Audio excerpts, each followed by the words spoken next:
Welcome to another fine installment of Hilchos Basar B'Chalav. We are learning Basar B'Chalav in Yoreh Deah, Siman Tzadi, and we are talking about, here in chapter 90, we're talking about the Kachal, the udder, and just a quick recap. Last year we talked about Rashi's opinion, and the bit of confusion about what exactly he requires when it comes to preparing an udder, a cow udder for consumption. Now, just to be clear, the udder is the teat of the cow from which the baby cows nurse, and they have a little bit of milk in there, and you're supposed to get it out somehow. So when we saw the Gemara, we saw three different opinions about how you get that out. And just to quickly recap Rashi, and then we're going to get into Rabbeinu Tam in our class today. Rashi, there was a 5 or 6 way machlokas, depending how you want to look at it. If you wanted to go ahead and cook and roast an udder. So we saw Rashi's opinion, and we saw that roasting the kachal sounds like you had to do something to it. So we saw that it was not clear from Rashi how he was learning the sugya. So we saw the Rashba says you have to, do kriya shesiv arev v'ticha b'kaisel. You have to cut it lengthwise and widthwise and smash it against the wall. The Bach is like, no, just pick one of them, right? Cut it this way, cut it that way. Okay, the Rush and a lot of other people, they seem to imply that you have to, at the very least, cut it open, lengthwise and widthwise. And the Smog says, no, just cutting it open. Ron also says cutting it open even a little bit, okay? But roasting it is okay. However, there was one opinion, the Yosef Heter, who was like, no, Rashi is like super strict on doing that, okay? And then we talked about with cooking. With cooking, you have to do all those things. You have to do the cutting open, the slicing lengthwise and widthwise, the smashing against the wall. That's what you should do, okay? And that's whether it's by itself or with other meat. So that was Rashi's opinion, okay? And again, we see a little bit of that expressed in the Mechaber. We're not going to get to the Mechaber just yet because we have to look at Rabbeinu Tam. We also have the Rambam to look at as well. But let's do one thing at a time, because udder, while not exactly what's practical sections of halacha, is still an important part of halacha because you learn a lot of important things. So that Tosfos we were looking at before, back on Kuf Tes Amud Beis, he brings down the opinion of Rabbeinu Tam, and Rabbeinu Tam, okay, differs from Rashi. He says that the slicing it and dicing it and smashing against the wall is when you're cooking it, okay? It also seems to apply when you're cooking it with other meat inside of it, okay? Right? So he says without putting it in the pot and without other meat, or you're just roasting it, it seems to be fine, even with a little bit of slicing open. Sounds a little bit like the Rambam, but we'll see the difference in a second. Okay? Why were they so strict when it comes to this? Oh, because the flavor of the milk is still inside of the udder itself. And, we don't want to have that mixing in there, even though we've already stated that this type of milk, we learned this already 3 simanim ago, that this should be okay. Okay? So, basically, the kachal, what you're supposed to do, according to Rabbeinu Tam, is you're supposed to slice it open, take out the milk. Okay? So, the way you do that is through the process we mentioned by Rashi, okay? Which is to slice it lengthwise and widthwise and to push it against the wall. Okay, and that is Rabbi Eliezer, who says that by cooking it in a pot. Okay, and that's because that seems to be the simplest way to learn the Mishnah. All right, and it seems to be like that's how you would cook it. Okay, now let's say you didn't cut it open. All right, so that was another problem in the Gemara. So if you don't cut it open, right, what it meant to say is if you don't cut it open a lot, but you cut it open a little bit. Okay, so obviously there's no Torah prohibition for this. Okay, but we don't like you to do that. And that was the opinion of Rav in the Gemara over there. Okay, and that's what it is. So, because the milk that's inside of it is called chalav shchuta, which we talked about in Siman Samech Ches. Okay, so sorry, Pei Ches. So Samech Ches would be Melicha. My bad. Okay, so Rabbi Eliezer talks about slicing it open in our cases. So he's talking about cutting it open a little bit. And then Rav Nachman's retort to him is to basically say, when you're cooking it in a pot without other meat, okay, so that's that's where the milk is going to come out. Okay, that you didn't cut it open at all. Okay, you don't have a little bit, but it still say that you needed to the very least, you should have cut it some more to get some of the stuff out. Okay, and so therefore, according to Rabbeinu Tam, the Mishnah is saying the udder, you have to slice it and take out the milk, and if you don't slice it, you don't violate it, which is to say that if you cook it in a pot with meat without doing any slicing and dicing, right, you just have a little bit of an opening in it. A little bit of an opening suffices, but that's not what the rabbis wanted you to do. So that's all it was teaching us. That's the chiddush. There's a Isser D'Rabbanan, there's a rabbinic prohibition, but you should make a little slice on the bottom, And now, if you're going to go ahead and cook it by itself, well, that'd be okay too. Okay? And so, therefore, according to the end of the Gemara, where it says that there's no difference between cooking it by itself or with other meat, this would also be true if it was just sliced a little bit, okay? And maybe even not sliced at all. Rabbeinu Tam is saying that this is only going to be a problem because you're cooking it with other stuff, okay? And that's the first way to learn it if you're going to take Rav's approach. The second one that you learned is that whether you cook it with other meat or not, okay, and when you cut a little bit or not, all right, that would also prohibit it as well. So those are the two differentiations. All right. So according to Rabbeinu Tam, what you should do when you're roasting it or to cook it, you should have a little bit of slicing. Okay, that's what you should have.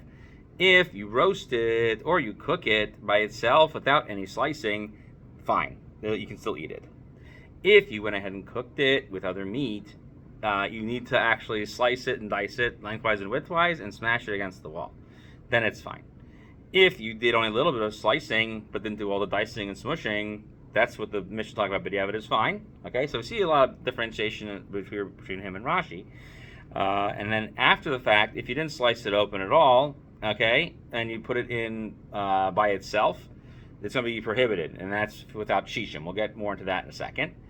So, and if you put it with other meat, okay, and there's shishim against it, that's going to be fine. And as we said at the end of Rashi, the shishim is going to count with the volume of the kachal itself. So we're going to try to measure against the milk that was inside of it. If you don't have that, then you cannot eat it. Okay? So Tosfos is talking about over here, meaning in terms of the slicing it, he says that the slicing of the Mishnah is defined by Rabbi Elazar, who says that you have to go ahead, that you have to make a little bit of a slice, and then you can go ahead and eat it. Okay? So, and that he was referring to his chiddush, according to Rabbeinu Tam, is to cook it. Okay? And the chiddush is, further chiddush is that you don't have to slice it and dice it. And as we can see, the Gemara gets a little more complicated because Rav Nachman comes back in there, and he says, no, he says, I could cook it by itself. That's the thing. Okay? And which is that you didn't slice it and dice it. You just made a little bit of an opening to get some of the milk out. But we call that sufficient because, that's what the Mishnah was talking about. Okay? So even though the Mishnah seems to imply that you have to slice it wide open, that's going to be, the Rav Nachman's approach to that is going to be when you slice it open to cook it in a pot with other meat. Okay? So it's a little bit difficult to understand what the difference is between Rashi and Tosfos. So how do they Gemara so differently? So the Maharsha actually asked this question, how they get us differently. He says that actually Tosfos is talking about Rabbi Elazar is to say it could also be the pshat is for that when it says to slice it is only talking about for the pot, which is to say that only for a pot do you need any type of slicing, and so that would be a complete departure from Rashi's pshat. Okay, and we're talking about cooking it only with other meat, and so the Rush seems to say that as well, and the Ran. So that's why they have that opinion relatively consistent. So according to that, when the Gemara says in the name of Rabbi Yehuda that you go ahead and slice it lengthwise and widthwise, he is talking about cooking it, and Rabbi Elazar was just talking about cooking it without other meat. And so that's, Rabbi Yehuda is talking about with meat, and Rabbi Elazar is saying without meat. And you don't need it at all when we're talking about roasting it. And so therefore the whole issue is what happens when you cook with other meat, because now you're mixing the milky flavor with other meat inside of it, okay? So therefore, according to Rabbeinu Tam, a little bit of slicing would suffice if the udder is by itself without other meat. And when it says in the Mishnah to slice it open lengthwise and widthwise and smashing against the wall, you want to cook it with other meat. Because the concern of the rabbis was that the flavor of milk that's only rabbinically prohibited is going to mix with the other meat, and that would actually be consistent with what we said back a couple of chapters ago, which is the concern was to have things absorb a dairy flavor, even though the milk itself is not usher. We talked about that about the cheese and so on. That was really the problem. Was not so much the actual meat product itself, but the milk that was rabbinic, that was prohibited by the Torah, permitted by the Torah, and prohibited by the rabbis, is where we were going to see that there's going to be an issue. They were too concerned about the milk flavor getting in there. And so therefore, we're only talking about cooking it with other meat according to Rabbeinu Tam. So that's interesting. Okay? And so that's, I'm not going to think we need to go into more than that. I think we say what we need to say about it. So I don't want to go too much more into it. Now, the Beis Yosef says here that according to Rabbeinu Tam, the Rashba says further about him. Okay, so this is the Rashba on Chulin, on Kuf Tes, on Beis, which is that Rabbeinu Tam was also quoted in the Sefer HaMa'or, okay, which is in the back in the Rif, okay, Rav Zachariah Halevi, and he says, I don't understand how this helps if you can't get the milk out with only a little of cutting. So he brings up that question, and he says that the small amount of slicing is enough to basically say that I have gotten the stuff out of there. Okay, and it's only a machlokes if I need some or need none. Okay, and that's a fair thing. And that seems to be the case. But the Rosh doesn't have this problem because the slicing a little bit, we're saying that we're just trying to get a little bit of milk anyway. So small slices is going to change, and it's not going to really affect the flavor overall of the udder because it's going to taste like it's going to taste. And the Rosh further says, and the Ran also say, that they quote the Sefer HaTruma, who also brings Rabbeinu Tam's opinion, meaning separately from Tosfos again. So we're seeing Rabbeinu Tam brought in several different instances in different svarim over here, and these are all brought in the Beis Yosef. So there's a little bit of a difference in the Sefer Truma, and he says the following: that Rabbeinu Tam is brought with a little bit of variation, which is that for roasting and for cooking without other meat, you don't need any slicing whatsoever.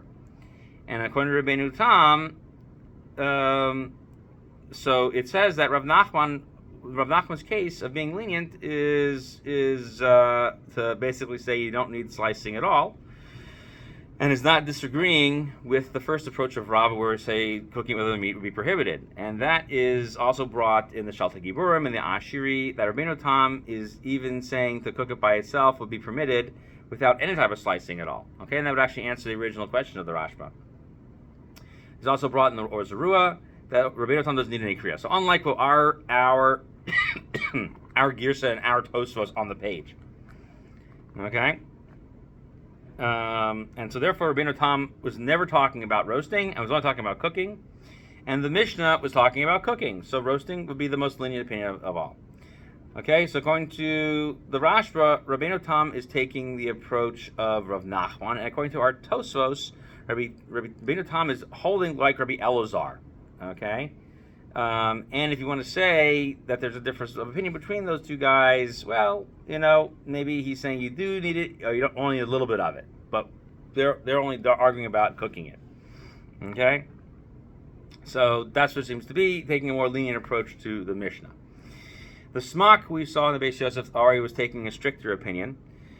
Says the following, that he brings Rabbeinu Tam's opinion, okay, that you need the slicing and the dicing only for cooking without any other meat, or for roasting. And according to him, that's to say you need a full big slice, okay, and not little tiny slices. So he had the stricter opinion by Rashi that you had to do some slicing. He's taking a slightly stricter opinion with Rabbeinu Tam as well. The Darchei Moshe explains the Sefer Mitzvos Katan, the Smak over here, that's saying that according to Rabbeinu Tam, you even suffice with small slices, that he's saying that you would need some larger ones. So he's learning the Gemara completely differently. Okay? But without slicing it, that would be different. Okay? But if you cook with other meat, that would probably be a problem. But he seems to be lenient according to Rabbeinu Tam at the end. Okay? So, according to Tosfos, Rabbeinu Tam allows you to cook it, even with a little bit of slicing.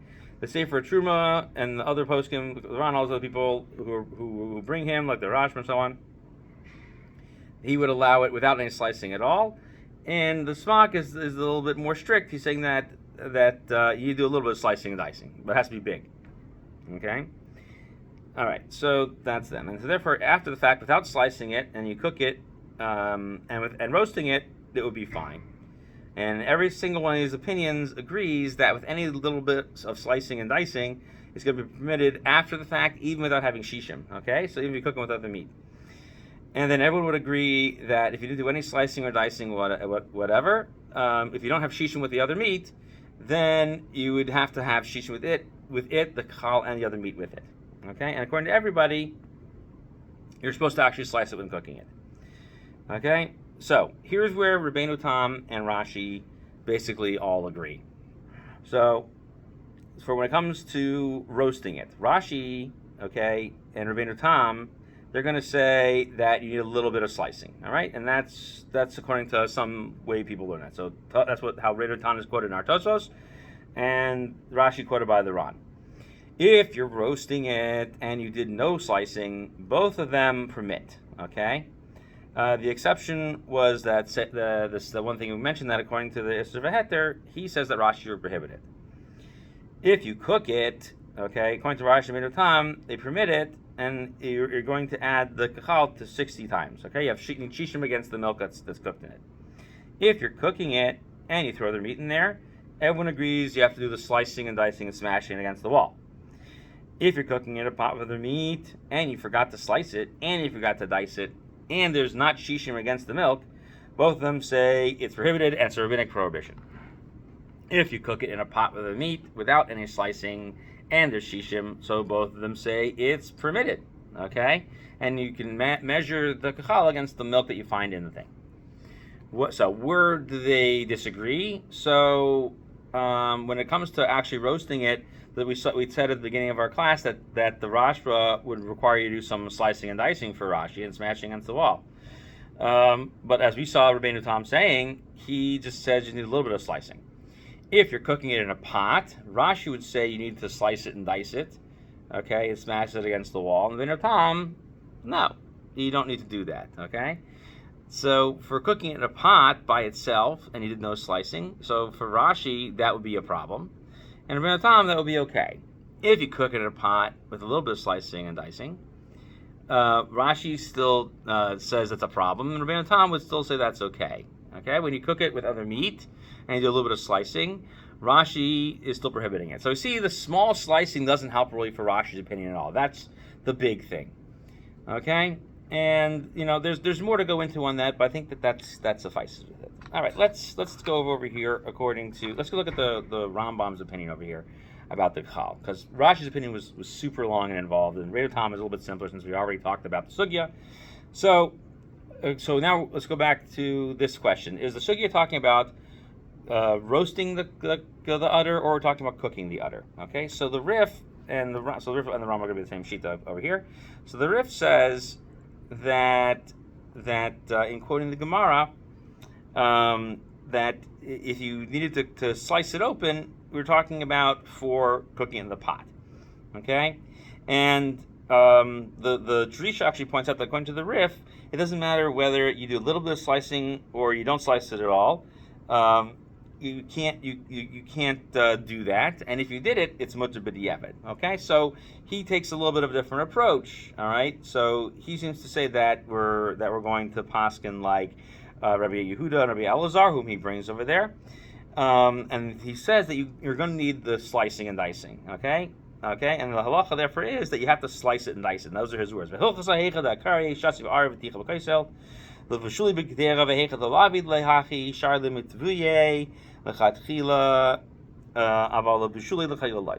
how he learns. And the Torah quotes him as well as saying this. Now, according to him, that you really need to do slicing, dicing, and smashing. All right, and that would permit it even to cook it in a pot with the meat. And if you don't do that, you're gonna have you're gonna have some problems. But if you cook it by itself, not so a big deal. But you're gonna need shishim against it if you cook it with other meat. Okay, and so here we see, interestingly, that for roasting, it's going to be fine without any type of slicing. So that's what he says. So the Rashba and the Ran, in discussing the opinion of the Rif, they conclude as well that you don't need any slicing for roasting it at all. The Rambam also agrees with the Rif in this case, and he only requires a small amount of slicing. Okay, and we'll get into this again in a second to see, according to everybody, what this all looks like. So the Shitas Rif and the Shitas Rambam, we're going to say a couple different things. So we're going to say that according to Rabbi Elazar in the Gemara, so him and Rabbi Yehuda are disagreeing about whether or not you need to slice it, but we're still talking about cooking, which is similar to Rabbeinu Tam. And so you're going to have to slice it lengthwise and widthwise and smash it against the wall, even for cooking it in a pot by itself. Okay? And Rabbi Elazar is going to be more lenient on that. Nope, a little bit of slicing. Okay? And according to the second way you learn the Gemara, you're going to have to slice it, dice it, smash it against the wall, whether by itself or with other meat. Okay? And then Rabbi Yehuda is talking about cooking it, and Rabbi Elazar is talking about roasting it. Okay? And the Rif says that the second approach is that you have to only do this when you're going to cook it, but not for roasting at all. Okay, so what's the opinion of the Rif, and by extension the Rambam? Okay, so it seems like, according to both of them, that for roasting at first, everyone seems to agree that you don't need any type of slicing, but the Basar Yosef says you need a little bit. Okay, if you did nothing, that's all. Everyone agrees that's fine. If you cook it by itself, fine. You have to slice it, dice it, smash it against the wall. Cooking it by itself and there's not shishim against it, that's also fine. But you really should slice it, dice it, smash it against the wall. Cooking it with other meat, so the Rif says you need to slice it, dice it, smash it against the wall. For cooking it in a pot with other meat, okay, and you didn't do any of that, and then you don't have shishim against the milk, no good. Throw it out. And if you have shishim against it, that's fine. And the kachal itself is going to be prohibited, but the kachal is going to be permitted. So he's holding. We'll get to this in another section where we'll talk about that the kachal has a rabbinic rule of chaticha nasis nevela. We talked about this in our early classes about when you cook milk and meat together, they themselves become prohibited. Kachal is interesting because it starts off as permitted. But we're going to talk about when we're going to learn about this in a future class, in a very nearby future class. That the Rif holds that the kachal becomes a prohibited piece of meat. So does the Rambam agree with that too? So the Rambam says that the kachal is actually prohibited by rabbinic enactment, because meat that's cooked with milk, even if it's milk from a shechted animal, a slaughtered animal, is technically prohibited by the Torah. Okay, and we actually talked about that one opinion of the Rambam, and therefore, if you slice it and spill out the milk, then it's fine to roast it and to eat it. If you slice it open and smash it against the wall until there's no milk left in it, then that's fine to even to cook it, even with other meat. However, since you not slice the other open, whether it's a young animal that never actually produced any milk inside of it, or if it was an older one that did, it's still prohibited to cook it. And if you went ahead and cooked it by itself, fine, you can eat that, even though you violated a rabbinic prohibition. If you cook other meat, you need 60 against it, and the kachal is going to be prohibited. Okay, so the Basar Yosef says that the Rambam is saying that he's saying, well, you have to empty out all the milk. Well, he's learning a little bit differently, and so he's saying that there's a little bit of milk that's in it, but sometimes there's a lot that's in it. So that seems to be like, you're cooking it with milk, which we said back again in Peiches that's going to be prohibited because of Marasayan. The Basar Yosef further says that the Rif doesn't require this, and the Rambam normally seems to be following that. They don't need any slicing for roasting as well. The Rav Magid also agrees with that. Okay, and the Pre-Toar also says that the number of Rishonim say that this is the proper halacha, and they agree with the Rambam's learning of this whole sugya.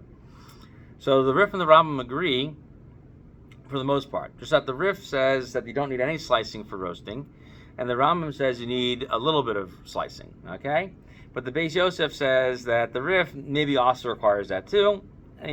So but in terms of their actual language, their language is slightly different with this as well.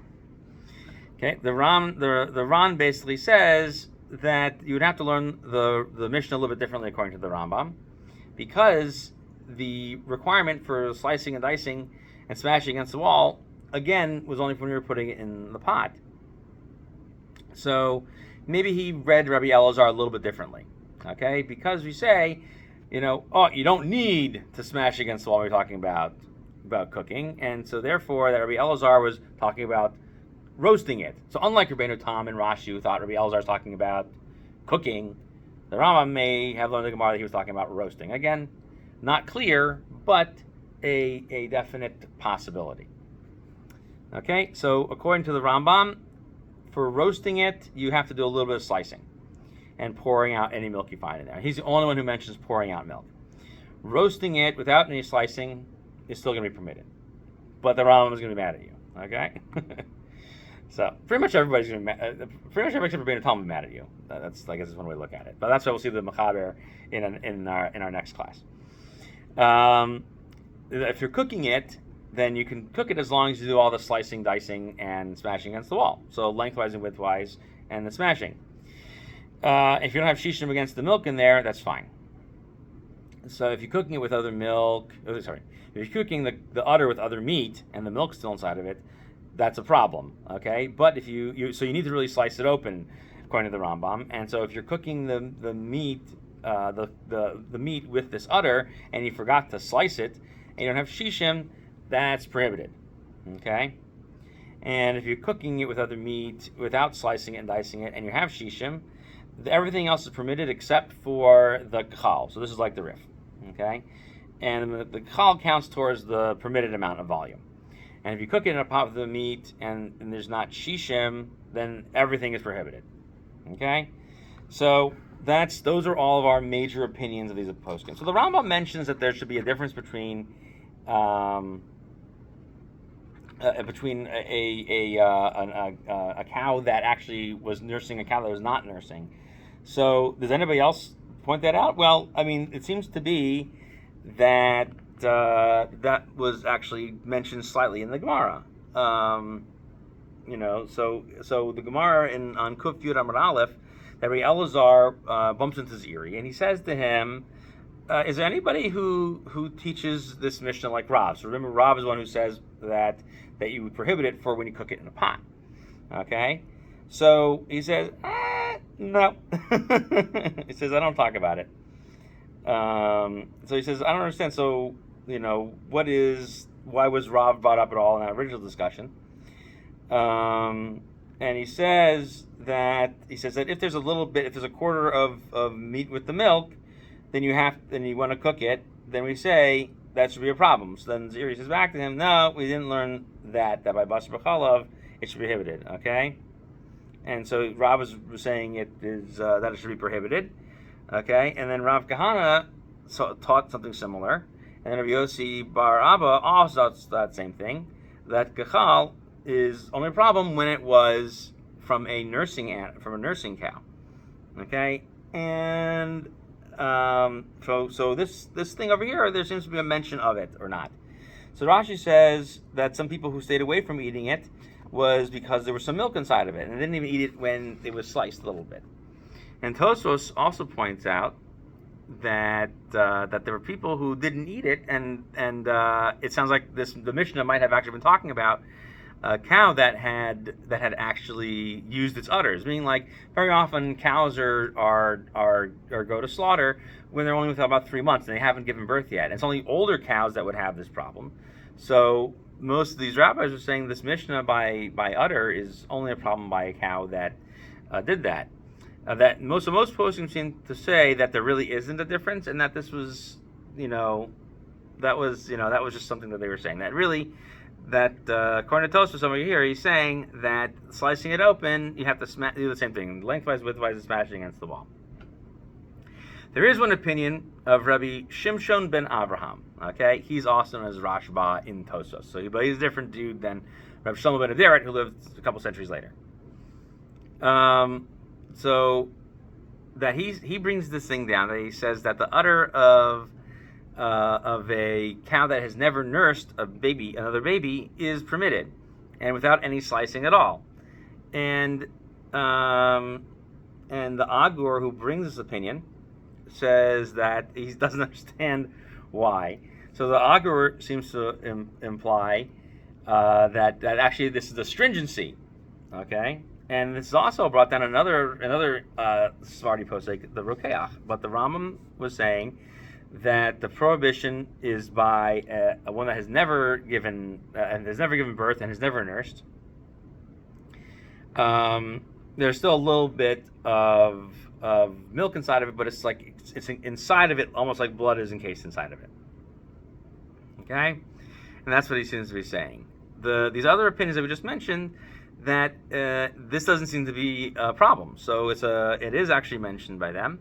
So that seems to be the case. So the Ritva also points this out, that if you have an udder of, let's say, smaller animals like of a goat, okay, and they don't really have any milk in them because they're very young. So he seems to say that this part of the Gemara is teaching us that the Mishnah was saying that these type of udders would be permitted without any slicing and dicing. Okay, and this opinion is also echoed in another sefer called the Sefer HaEshkol, that the udder of small goats that haven't given any, also we don't assume that there's any milk inside of them. And Rashi says that the reason is that between these two opinions, there's a difference of having lots or not very much. But Rashi himself doesn't have that affect the opinion at all. So according to Rashi, that even though there is people who said that cooking the kachal without slicing it up when prohibited, seem to imply that Rab may have been talking about a case where it was an udder from an animal that had been nursing. So, but Tosfos over there says that, okay, yes, there is, that we said that, yes, that could be a case of that, and that was and we saw how that applied. But Tosfos says that this case that's being brought down over here about talking about it, doing this, is not applicable to the overall rule of it at all. And so therefore, and it's only in that place, it just didn't eat it. Okay, so that place where they were arguing about it was talking about a specific place that didn't eat udders at all, but our mission disagrees with that approach. Okay, and so therefore, even though the Rambam brings it down, everyone else seems to learn the sugya that it may not be applicable at all. Okay, so those are all of our opinions. Let's just go through quickly. We talked about Rashi at the beginning here. Let's go through. Tosfos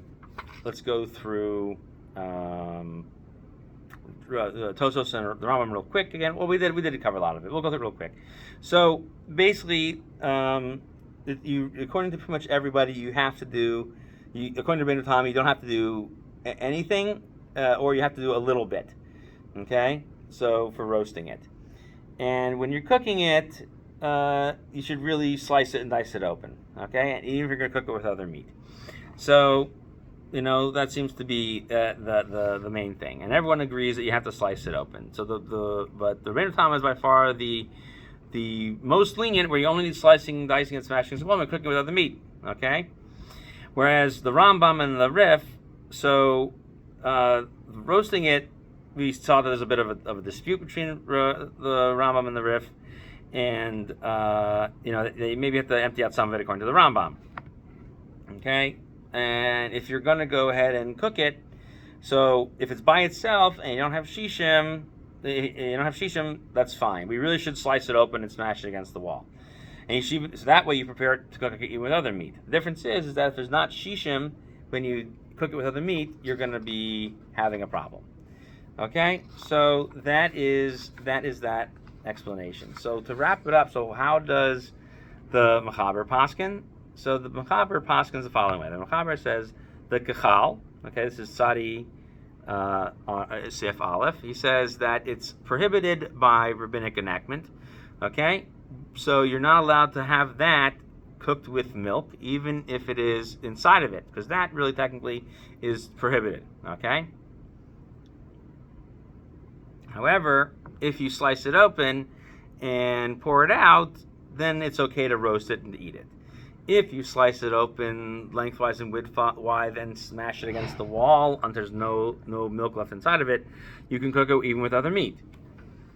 If it was never sliced, and it doesn't matter how old it was, so it's going to be prohibited to cook it with other meat or even by itself. But if you do cook it by itself, and how much more so if you roast it, then that's fine to eat it. If you cook it with other meat, then you're going to need shishim, and the kachal counts towards the 60. So if the kachal is 60 times with the other meat, 60 times against the milk inside of it, the kachal will be prohibited, and everything else will be permitted. And if it's less than shishim, everything is prohibited. Okay? So therefore, according to the Mechaber, he's basically taking the opinion of the Rambam. Okay? He doesn't pass on Rabbeinu Tam at all, and he basically takes the opinion of the Rif and the Rambam. Okay? Okay. Okay, and we saw clearly that he mentions that language of spilling out the milk inside of it.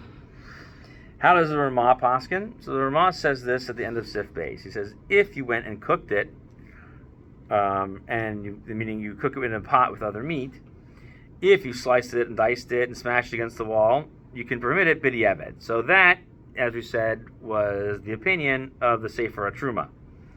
Okay? And it says, but really it's only in case you have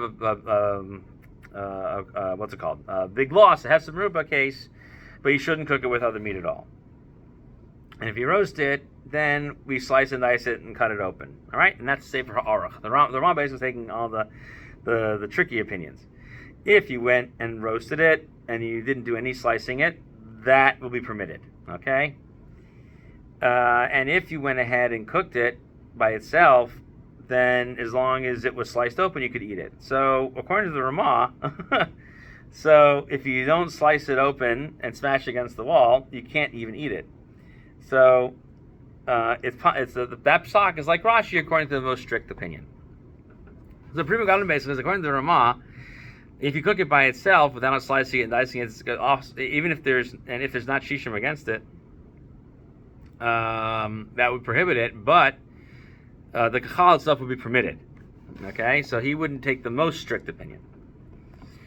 The Madnei HaShulchan says over here that it appears that according to the Mechaber, that ipso facto, if you went and cooked it, it'd be mutter to eat it if you cooked it. Okay, even without any slicing it.